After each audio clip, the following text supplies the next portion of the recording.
ये कहानी है कुछ कैदियों की जिन्हें फिलीपींस से साउथ कोरिया ले जाया जा रहा है, लेकिन रास्ते में उनके साथ कुछ ऐसा होता है जो आप सोच भी नहीं सकते। तो कहानी शुरू होती है एयरपोर्ट से, जहां पर कुछ कैदियों को शिफ्ट किया जा रहा है। 1 साल पहले फिलीपींस और साउथ कोरिया ने समझौता किया है कि वो एक साथ मिलकर क्राइम से लड़ेंगे, और अब उन सभी कैदियों को साउथ कोरिया में लाया जा रहा है सजा देने के लिए। लेकिन तभी एक आदमी जिसका परिवार को एक कैदी ने मार दिया था, वो भी वहां पहुंच जाता है, और इसी गुस्से में वो बहुत सारे लोगों को उन कैदियों के साथ उड़ा देता है और सभी लोग मारे जाते हैं, जिसमें कई बेकसूर लोग भी मारे जाते हैं। इसलिए सरकार फैसला करती है कि अब से उन्हें कार्गो शिप से ले जाया जाएगा। उन कैदियों में कई लड़कियां भी शामिल थी जो बहुत ही खतरनाक थी। उन्हें पूरी सिक्योरिटी के साथ शिप में बैठाया जा रहा था। यहाँ इस ऑपरेशन के चीफ हेड होते हैं जिम, जो अपना काम शुरू करते हैं। अब अगले सीन में हम सभी ऑफिसर को एक एक करके सारे कैदियों को उनके जुर्म बताते हुए सुनते हैं, जिसके लिए उन्हें अरेस्ट किया गया था। और इन्हीं कैदियों में हम पार्क जोंग दो नाम के कैदी को देखते हैं, जिस पर कई बड़े बड़े केस लगे हुए हैं, लेकिन उसे इस बात का कोई भी अफसोस नहीं है। उसी के पास एक और कैदी बैठा है जिसका नाम है जैंग वू। वो बहुत ही शांत होकर बैठा हुआ है, और इधर दूसरी तरफ एक फीमेल ऑफिसर लड़कियों को उनके कमरे में भेजती है। यहाँ चीफ सभी कैदियों को समझाते हैं कि अगर कोई चालाकी की तो उन्हें मार दिया जाएगा, इसलिए चुपचाप उन्हें ऑर्डर फॉलो करने हैं। इसी शिप में एक डॉक्टर भी मौजूद है जो थोड़ा डरा हुआ है।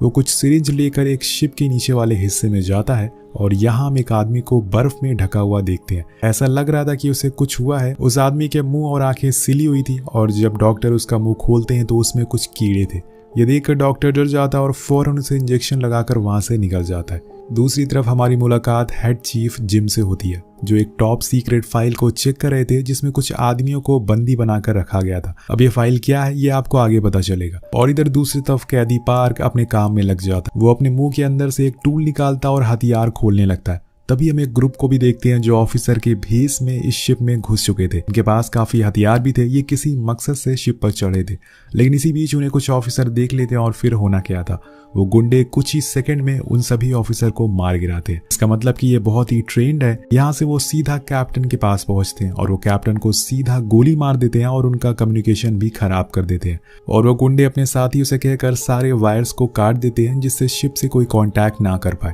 इनका रेडियो भी खराब हो चुका था। इधर चीफ को पता चल जाता है कि शिप में कुछ हुआ है और वो एक जगह रुक चुका है, और अब उन्हें सैटेलाइट से भी ये बात कंफर्म हो जाती है, जिससे वो सभी पर खूब चिल्लाते हैं कि ऑफिसर वहां क्या कर रहे हैं।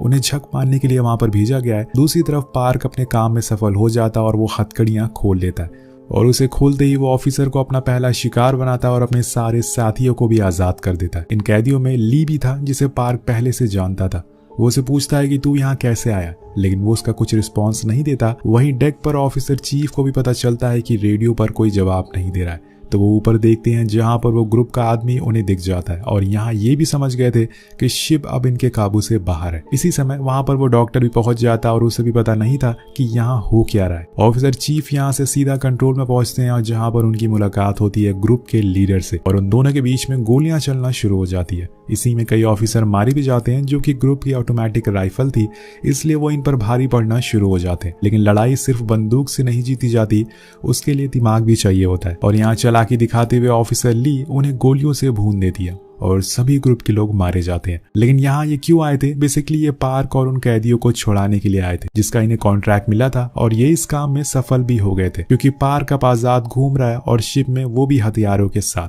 तो दोस्तों, अभी तक ये कहानी हमें एक नॉर्मल कैदी और पुलिस की लग रही थी, लेकिन यहाँ इसमें एक बहुत ही बड़ा ट्विस्ट आता है। जिस आदमी को हमने मूवी की शुरुआत में बेसमेंट में देखा था, जिसका मुंह सिला हुआ था, अब उसे होश आ रहा है, और अब वो खुद का मास्क हटाकर उठ चुका है। इधर पार्क और उसके साथ ही शिप के सभी लोगों को मारते हुए बेसमेंट तक पहुंच जाते हैं, और वहां उन्हें कुछ टेक्नीशियन मिलते हैं। पार्क उन्हें भी मारने लगता है, लेकिन ली उसे ऐसा करने से रोकता है, जिससे हमें पता चलता है कि उसे ये सब पसंद नहीं है। अब इसके आगे वो और कुछ कर पाते कि तभी वहां पर चीफ और ऑफिसर भी पहुंच जाते हैं और सभी को सरेंडर करने को कहते हैं। लेकिन इन कैदियों को देखकर लगता नहीं कि ये किसी के सुनने वाले हैं। वो सभी उन ऑफिसर से भिड़ जाते हैं और अंधाधुंध गोलियां चलना शुरू हो जाती है। भी एंट्री होती है हमारे खलनायक की, उसी आदमी की जो कि अब तक बेहोश हुआ था। उसकी आंखें सिली हुई थी, इसलिए वो देख नहीं सकता था, बस उन्हें हल्के हल्के विजन आते थे, और तभी ये कैदी उससे लड़ने के लिए पहुंच जाता है। तो ये खलनायक, जिसका नाम होता है अल्फा, वो उसे इतनी जोर से मारता है कि वो उड़ते हुए थोड़ी दूर पर जाकर गिरता है, और ये देखकर सभी की फट के फ्लावर हो जाती है कि ये बंदा है कौन। वो एक एक करके लोगों को ऐसे मार रहा था जैसे कि वो कोई खिलौना हो। और तब हमें पता चलता है कि ये एक सुपर ह्यूमन है और इसे लड़ पाना बहुत ही मुश्किल है। और वो एक एक करके सभी ऑफिसर का कचूमड़ बना देता है। उसके आगे कोई टिक ही नहीं पा रहा था। अब बारी थी पार्क की, और पार्क भी उसे देखकर पहले तो फट चुकी थी। वो पार्क को एक हथौड़े से मारता है जिससे कि उसकी सारी पसलियां टूट जाती है और उसका सर कुचल देता है, और इस तरह से हो जाती है उसकी मौत। जहां में लग रहा था कि ये असली विलेन पार्क है, लेकिन असली आदमखोर तो ये निकला।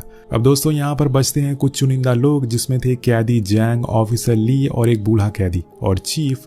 ये चारों भागने लगते हैं, लेकिन अल्फा जंग को पकड़ लेता है और तब ली उस पर गोलियां चलाती है। अब गोली लगने से वो उसे छोड़ देता है, लेकिन उसका उस पर कोई असर नहीं होता है और वो इंसान अभी भी जिंदा था। अब ये चारों किसी तरह से अपनी जान बचाकर वहां से भाग जाते हैं। इधर हम देखते हैं कि चीफ हेड ऑफिसर का दिमाग घुमा हुआ था कि अभी भी शिप एक ही जगह पर क्यों रुका हुआ है, और वो सैटेलाइट से पता करने की कोशिश करते हैं कि वहां क्या हुआ है। लेकिन बीच में उन्हें किसी अनजान आदमी का कॉल आता है, और यहाँ हम समझ पाते हैं कि जिस आदमी का इनको कॉल आया है वो सबका बॉस है। वह हेड चीफ को ऑर्डर देता है कि शिप वहां पर रुका क्यों। मैंने तुम्हें काम दिया था अल्फा को किसी तरह से यहाँ लाने का, लेकिन अभी भी वो आजाद घूम रहा है। तो यहाँ हेड चीफ भी इसके साथ मिला हुआ है, और बॉस हेड चीफ को धमकी देते हैं और कहते हैं कि उसे 1 दिन का समय दिया जाता है किसी भी तरह से अल्फा को वहां से निकालने का, और इसके लिए उसने एक हेलीकॉप्टर भी भेज दिया है। अब इस बात से चीफ को बहुत गुस्सा आता है और वो एक स्ट्रीट लाइट के बॉक्स को ही तोड़ देता है, जिसे हम समझ पाते हैं कि ये भी एक सुपर सोल्जर है। लेकिन ये सुपर सोल्जर बने कैसे, ये आपको आगे पता चलेगा। इधर अभी भी कुछ कैदी जिंदा बचे हैं, जिसमें पार्क की गर्लफ्रेंड भी है, और उन्हें लगता है कि पार्क अभी भी जिंदा है, और इसलिए वो बड़े आराम से मजे कर रहे हैं। अब डेक पर 2 टेक्नीशियन केबल को जोड़ने की कोशिश करते हैं, लेकिन तभी वहां पर अल्फा आ जाता है और वो उनका क्या हाल करेगा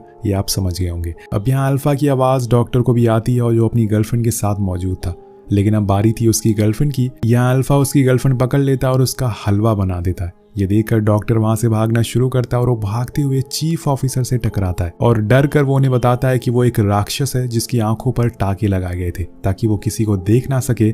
ली उसे पूछता है कि वो है कौन और यहाँ कैसे आया, लेकिन डॉक्टर को यहाँ कुछ भी पता नहीं होता। उसे बस अच्छे खासे पैसे मिले थे हर 6 घंटे में उसे इंजेक्शन लगाने का, जिससे अल्फा भी होश रहे और किसी को नुकसान ना पहुंचाए। लेकिन यहाँ कैदी आजाद हो गए और उसने वो इंजेक्शन नहीं लगाया, जिससे कि अल्फा को होश आ गया। नो जेनरिक नाम की एक फार्मा कंपनी ने दिया है जो कि विटामिन बेचती है, जिसे लोग 10 साल जवान हो जाते हैं, और हो सकता है कि उसने कुछ एक्सपेरिमेंट किया हो जिससे ये सब कांड हुआ हो। अब वो बूढ़ा कैदी डॉक्टर से लाइफ बोट के बारे में पूछता है, क्योंकि हर शिप में वो मौजूद होती है, लेकिन डॉक्टर बताता है कि वो तो बर्बाद हो चुकी है, अल्फा ने उसे खराब कर दिया। अब और जानकारी के लिए डॉक्टर उन्हें बेसमेंट में ले जाता है, जहां पर अल्फा को कैद करके रखा गया था। ली को यहाँ कुछ फाइल्स मिलती है जिसमें पता चलता है कि इस आदमी पर कुछ टेस्टिंग चल रही थी, जिसकी वजह से ये ऐसा बन गया। लेकिन सबके मन में एक ही सवाल था कि आखिर ये आदमी इस जहाज पर क्या कर रहा है। अब यहाँ डॉक्टर को एक लैपटॉप भी मिलता है जिसमें कुछ और इन्फॉर्मेशन थी, जैसे कि टेस्ट अल्फा पर किया गया है और ये जरूरत से ज्यादा खतरनाक है। इतना ज्यादा दर्द झेलने की वजह से ये इतना खलनायक, और इतना ज्यादा दर्द झेलने की वजह से ये इतना हिंसक बन गया है। इसके अंदर भेड़िए की काबिलियत है और ये एक आम इंसान से 5 गुना ज्यादा सुन सकता है। अल्फा के अंदर जो प्रोटीन पाया जाता है वो एंटी एजिंग के लिए काम आता है। मतलब दोस्तों, उसकी प्रोटीन इस्तेमाल करके फार्मा कंपनी दवाइयां बनाती है जिससे उम्र ना बढ़ सके। और इसी के साथ कहानी जाती है पास्ट में 1943 में, जहां पहली बार अल्फा के ऊपर टेस्ट किया जा रहा था। यह टेस्ट जापान में हो रहा था, और तभी अल्फा जाग जाता है और एक एक करके सभी डॉक्टर के साथ ऑफिसर को भी मार देता है, और इसी तरह से जन्म होता है अल्फा का। अब कहानी प्रेजेंट में आती है, और यहाँ जो कैदी बचे थे वो अल्फा उनके पीछे पड़ चुका था, और बचते हैं सिर्फ 2 कैदी, एक बूढ़ा आदमी और पार्क की गर्लफ्रेंड जेना। वो दोनों भागकर लिफ्ट में जाते हैं और सोचते हैं कि उनकी जान बच गई, लेकिन तभी अल्फा लिफ्ट के ऊपर कूदता है और वहीं से गोलियां चलाना शुरू करता है। गाइस, ये बंदा सच में टर्मिनेटर है, मतलब इसके अंदर डर नाम की कोई चीज ही नहीं है। अब वो लिफ्ट को हाथों से ही तोड़ देता है और बूढ़े कैदी को पकड़ लेता है। जेना बस चिल्लाती रहती है कि उसे छोड़ दे, लेकिन वो एक शैतान था, और तभी वहां चीफ ऑफिसर भी पहुंच जाते हैं, लेकिन वो उसे बचा नहीं पाते और अल्फा वहां से निकल जाता है। और इधर दूसरी तरफ हम हेड चीफ को देखते हैं, जो अब अल्फा को पकड़ने के लिए निकल चुके थे। उनके साथ कुछ सोल्जर भी थे, और ये कोई नॉर्मल सोल्जर नहीं थे, ये सभी सुपर सोल्जर होते हैं। इधर शिप पर चीफ जेना को बचाकर वहां से भाग रहा था, लेकिन तभी अल्फा उन्हें देख लेता है। तो चीफ जेना को एक फ्रीजर में छुपा देता है और अल्फा से लड़ने की कोशिश करता है, लेकिन एक सुपर सोल्जर के आगे कहाँ कोई टिक पाएगा, और कुछ ही सेकंड में वो उसका भेजा बाहर निकाल देता है, और यहाँ पर ऑफिसर की भी मौत हो जाती है। वो पड़ चुका था जेना के पीछे, लेकिन जेना अपना दिमाग चलाती है और वो मरने की एक्टिंग करती है, और उन लाशों के बीच में सो जाती है। अब अल्फा उसे देख तो नहीं सकता, लेकिन उसकी धड़कन को महसूस कर लेता है और जैसे ही वो उसे मारने जाता है और जेना भागते हुए उसके पास जाती है। जैसे कि हम जानते हैं कि हेड चीफ तो अल्फा से भी बड़ा खलनायक है, वो सीधा ही उसे गोली मार देता है। अब गोली की आवाज सुनकर वहां लेडी ऑफिसर और डॉक्टर भी पहुंच जाते हैं, लेकिन चीफ बहुत ही गुस्से में था, इसलिए वो सीधा ही लेडी ऑफिसर को भी उड़ा देता है, क्योंकि उसका मानना था कि इनका काम है कैदियों को सलामत पहुंचाना, लेकिन वो ऐसा कर ही नहीं पाए।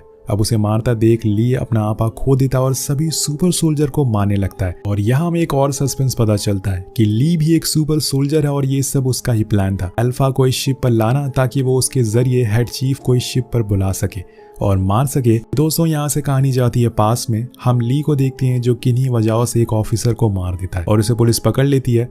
लेकिन तभी वहां पर हेड चीफ अपने साथियों के साथ आता और सभी कैदियों को मारकर उन पर एक्सपेरिमेंट करने लगता। जैसे कि मैंने आपको बताया था कि सुपर सोल्जर की खून में डी एजिंग की दवा होती है, इसलिए वो ऐसा कर रहे थे। ली पर भी एक्सपेरिमेंट किया जाता है, लेकिन वो सरवाइव नहीं कर पाता और मारा जाता है। अब उन सभी की बॉडी को ले जाकर डम कर दिया जाता है, लेकिन तभी ली को होश आता और वो एक सुपर सोल्जर में बदल चुका था। जब ये बात चीफ को पता चलती है तो उसके पीछे पड़ गया था, लेकिन ली उसे कहीं नहीं मिलता और तब उसने ली की वाइफ और उसके बच्चे को जान से मार दिया। इसलिए ली ने ये सब प्लान बनाया ताकि वो अपनी वाइफ और बच्चे का बदला ले सके। अब ये दोनों और कुछ समझ पाती कि तभी वहां पर अल्फा आ जाता और सभी सोल्जर को मार डालता है। लेकिन जब बारी आती है हेड चीफ की तो वो उसका भी बाप था, वो उसके हाथ पैर तोड़ देता और बहुत बुरी तरह से मारता है। मतलब ये अल्फा से ज्यादा ताकतवर है और वो उसके पैरों की नस को काट देता है, जिससे उसकी बॉडी का सारा खून निकल जाए और अल्फा मारा जाए। इधर दूसरी तरफ डॉक्टर और वो बूढ़ा कैदी चॉपर के पास जाते हैं यहाँ से भागने के लिए, लेकिन वो सोल्जर उन्हें जाने नहीं देता और इसे भगदड़ में गोली चल जाती है, जिससे कि चॉपर में बैठे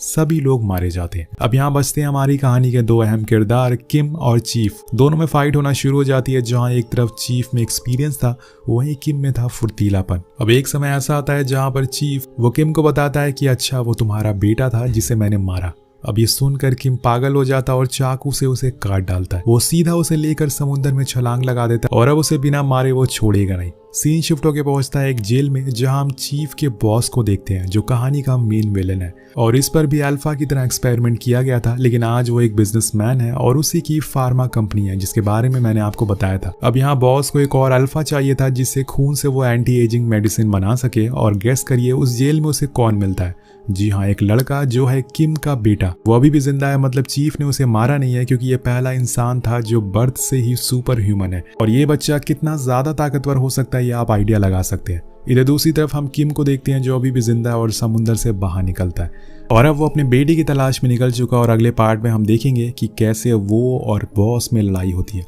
और इसी के साथ ये कहानी यही खत्म हो जाती है। वेल, आपको ये कहानी कैसी लगी नीचे कमेंट करके जरूर बताइएगा। मिलते हैं आपसे अगली वीडियो में। Thank you so much watching. Peace out.